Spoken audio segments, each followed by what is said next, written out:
Super 6 చేస్తే భయమేస్తుంది అని. మీరు భయపడద్దు. మీరు పవన్ కళ్యాణ్ గారు, పురంధరేశ్వర్ గారు పథకాలు ఎలా అమలు చేయాలి, వాటికి నిధులు ఎలా సేకరించాలని మీరు భయం చెందాల్సినటువంటి అవసరం లేదు. మీరు జగన్మోహన్ రెడ్డి గారి దగ్గరికి వచ్చి 1 గంట 2 గంటలో ట్యూషన్ చెప్పించుకుంటే పథకాలు ఎలా అమలు చేయాలి, వాటికి నిధులు ఎలా సేకరించాలని జగన్మోహన్ రెడ్డి గారు మీకు చెప్తారు. వారికి ఉన్నటువంటి పాలనా అనుభవం, పేద ప్రజల ప్రేమ మీద ఉన్న ప్రేమ అట్లాంటిది. కాబట్టి మీరు ముగ్గురు కూడా చక్కగా జగన్మోహన్ రెడ్డి గారి దగ్గరికి వచ్చి మీరు ట్యూషన్ చెప్పించుకుంటే అద్భుతంగా పథకాలు అమలు చేయగలరని కూడా నేనైతే తెలియజేస్తున్నా.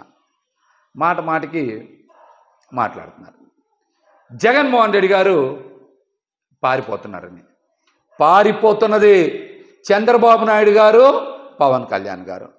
మీకు దమ్ముంటే జగన్మోహన్ రెడ్డి గారికి ప్రతిపక్ష నాయకుడు హోదా ఇవ్వండి. ఇవ్వకుండా పారిపోతుంది మీరు కదా, మీరు కదా. మీరు అసెంబ్లీలో ఈ 5 రోజులు విడుదల చేసినటువంటి అన్ని శ్వేతపత్రాల మీద జగన్మోహన్ రెడ్డి గారు నిన్న అద్భుతంగా గణాంకాలతో సహా చాలా చక్కగా ఫ్యాక్ట్ పేపర్ విడుదల చేశారు. అది ఏదన్నా తీసుకోండి, మీరు ఇసుక తీసుకోండి, మద్యం తీసుకోండి, గనులు తీసుకోండి, శాంతి భద్రతలు తీసుకోండి, పోలవరం తీసుకోండి, అప్పులు తీసుకోండి, అభివృద్ధి తీసుకోండి, ఇలా ఏ అంశం మీదైనా సరే జగన్మోహన్ రెడ్డి గారు సుదీర్ఘ వివరణ ఇచ్చారు గణాంకాలతో సహా. దమ్ముంటే కూటమి నాయకులు ఎవరైనా సరే మీరు విడుదల చేసినవి తప్పుడు పత్రాలు, శ్వేతపత్రాలు కాదు, ఫ్యాక్ట్ పేపర్స్ అన్ని నేను జగన్మోహన్ రెడ్డి గారు విడుదల చేశారు.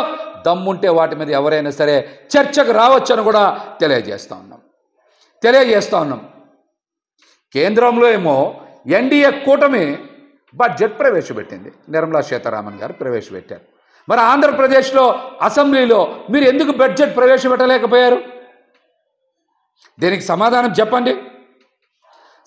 చెప్పండి.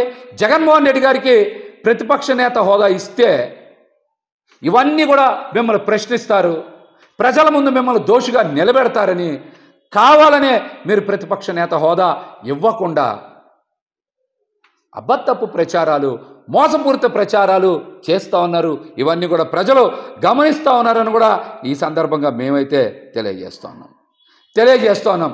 జగన్మోహన్ రెడ్డి గారు ఢిల్లీ వెళ్లాల్సిన పరిస్థితి కల్పించింది చంద్రబాబు గారు, మీరు కాదా? ఈ రాష్ట్రంలో రెడ్ బుక్ రాజ్యాంగాన్ని అమలు చేస్తూ దాడులు, దౌర్జన్యాలు, మానభంగాలు ఇష్టానుసారం చేస్తూ ఉంటే ప్రజలకు శాంతి భద్రతలు కోరుకుంటా ఉన్నారు. వైసీపీ నాయకుల మీద, కార్యకర్తల మీద ఇష్టానుసారం దాడులు, దౌర్జన్యాలు, మర్డర్లు చేస్తూ ఉంటే అసెంబ్లీలో మీరు చెప్పే ప్రవచనాలు వినాలా? అందుకే ఢిల్లీ వెళ్ళి ధర్నా చేస్తేనే మీరు కూడా దిగొచ్చి అసెంబ్లీలో ఇక నుంచి రాజకీయ ప్రేరేపిత దౌర్జన్యాలు ఉండవు అని మాట్లాడు. ఇది కూడా నటన.